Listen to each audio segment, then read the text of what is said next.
told the world that air power belonged only to those with the deepest pockets, the most advanced factories, and the most tightly controlled supply chains. But then came a nation that tore up that script, built its own rules, and proved that dominance in the skies isn't sold, it's engineered, owned, and flown. Pakistan's jet strategy has thrown a stone into the calm, predictable pond of global defense thinking, and the ripples are being felt from Washington to Brussels. For decades, the belief has been that real air power is a privilege reserved for those who can afford it. Nations willing to pour billions into next-generation fighters, sprawling procurement programs, and endless research budgets. The West has built an entire military-industrial complex around this idea, with the assumption that high price equals high performance and therefore unquestionable superiority. But Pakistan, with its JF-17 Thunder program, has cracked that narrative wide open. Instead of trying to match Western jets dollar for dollar, Pakistan aimed to match them capability for capability at a fraction of the cost. It's not just a cheaper aircraft, it's a completely different economic model for military strength. When a nation can produce a fighter jet for tens of millions rather than hundreds of millions, it changes the playing field entirely. Suddenly, smaller nations that were priced out of modern air power are finding a way in, and that shakes the traditional power balance. Western defense officials don't just see a low-cost jet, they see a dangerous precedent.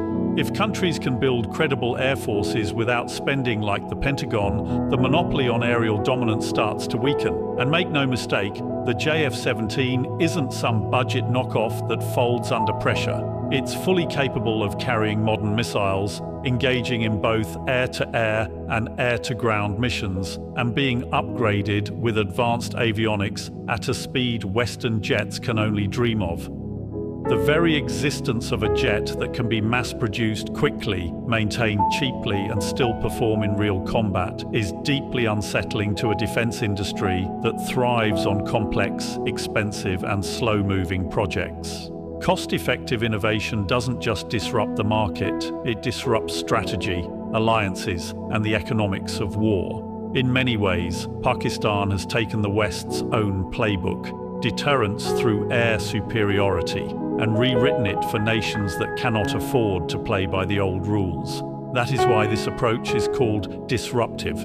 It's not just about building a jet, it's about dismantling an illusion that only the wealthy can wield true power in the skies. One of the most unsettling elements for Western defense planners about Pakistan's jet program is its ability to sidestep the web of dependency that has kept so many nations tethered to Western supply chains for decades. Traditionally, when a country purchases fighter jets from the United States or Europe, they're not just buying the aircraft, they're buying into a long-term relationship where every spare part, software update, and weapons integration must pass through Western hands.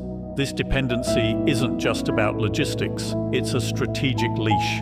It ensures that in times of political disagreement or shifting alliances, the supplier has the ability to delay, limit, or outright cut off critical support, effectively grounding a nation's air force without firing a single shot. Pakistan saw this vulnerability up close in the past, with restrictions and delays placed on Western-supplied jets whenever political tensions flared.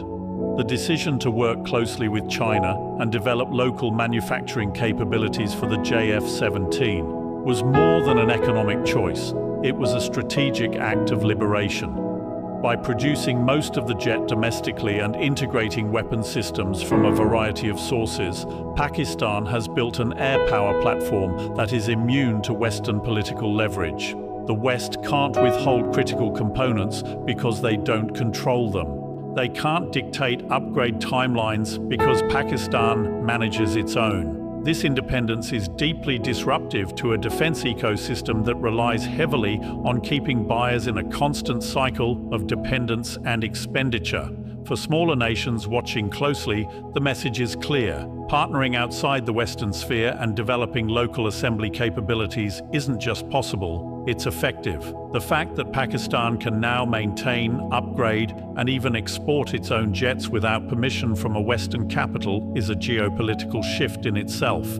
It allows for faster adaptation to battlefield realities, more flexible foreign policy decisions, and a far greater degree of operational freedom. And for Western defense officials, that's a worrying precedent. It means the influence that once came bundled with defense sales is slipping away, replaced by a new model where nations can own and control their military assets without answering to Washington, London, or Paris. The fear isn't just about Pakistan's capability, it's about the example it sets for the rest of the world. In the world of modern defense, time is as much a weapon as technology. And here lies one of the most striking contrasts between Pakistan's jet approach and the West's. Western fighter programs like the infamous F-35 have become synonymous with years of development delays, ballooning budgets, and endless rounds of testing that often drag on so long that by the time a jet reaches operational status, parts of its technology are already outdated. This is not just inefficiency. It's a symptom of a system bloated with bureaucracy, political wrangling, and a tendency to prioritize perfection on paper over readiness in reality.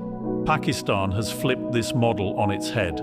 The JF-17 program, developed in partnership with China, operates on a leaner, faster, and far more adaptive cycle. New variants and upgrades are rolled out in years, not decades. The Block 3 version, with advanced radar, electronic warfare systems, and improved weapon capabilities, moved from concept to operational deployment in a time frame that would make Western defense planners wince.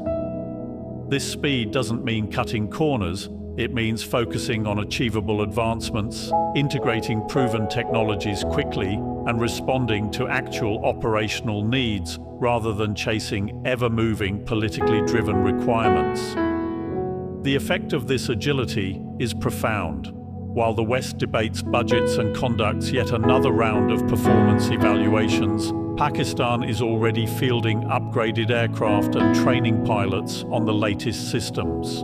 In a real-world conflict scenario, this responsiveness could mean the difference between having an air force ready for emerging threats and being stuck waiting for a solution that arrives too late. For Western defense officials, this pace is deeply unsettling because it exposes a truth they would rather not acknowledge, that their expensive, drawn-out procurement processes are not the only way to achieve cutting-edge capability. If smaller nations can rapidly develop and deploy competitive fighter jets without the labyrinth of delays and costs, it challenges the very foundation of how military power is built and maintained. Pakistan's speed undermines the assumption that complexity and time investment inherently lead to better results. Instead, it demonstrates that adaptability, focus, and a willingness to forego unnecessary over-engineering can produce an air power advantage faster and at a fraction of the cost, creating a model that others may be eager to replicate. One of the most disruptive consequences of Pakistan's jet program lies in its impact on the global arms market, particularly in the global south, where nations have long been dependent on Western or Russian suppliers for modern combat aircraft. For decades, the West has dominated military aviation exports, not only by offering technologically advanced jets, but also by leveraging those sales as a tool of foreign policy. The formula was simple. If you wanted cutting-edge air power, you paid premium prices and accepted the political strings that came with it. This arrangement left many developing nations with a stark choice: overspend their defense budgets to buy Western jets and remain locked into expensive maintenance and upgrade contracts, or settle for outdated, second-hand aircraft with limited capabilities. Pakistan's entry into this market with the JF-17 fundamentally changes that equation. Here is a modern, multi-role fighter that can hold its own in both air-to-air and air-to-ground missions, offered at a fraction of the cost of Western competitors with lower operational expenses and no crippling political conditions. Countries like Nigeria and Myanmar have already purchased the JF-17 and more are in talks. signaling a shift in where smaller nations are looking for their defense needs. Each sale represents more than just a financial transaction. It is a crack in the West's grip on a lucrative and strategically important export market. This disruption is particularly troubling for Western defense officials because arms sales have never been just about money. They are about influence, alliances, and long-term control over a buyer's defense infrastructure. Every JF-17 sale means a country is moving away from dependence on Western spare parts, Western training programs, and Western political leverage. It also sends a signal to other nations that there is a viable alternative to the old order, one where air power can be acquired without bending to the strategic interests of Washington, London, or Paris. The ripple effects extend beyond sales figures. If Pakistan can sell a credible combat aircraft to nations traditionally targeted by Western suppliers, it forces those suppliers to rethink their pricing, their sales strategies, and even their technology sharing policies.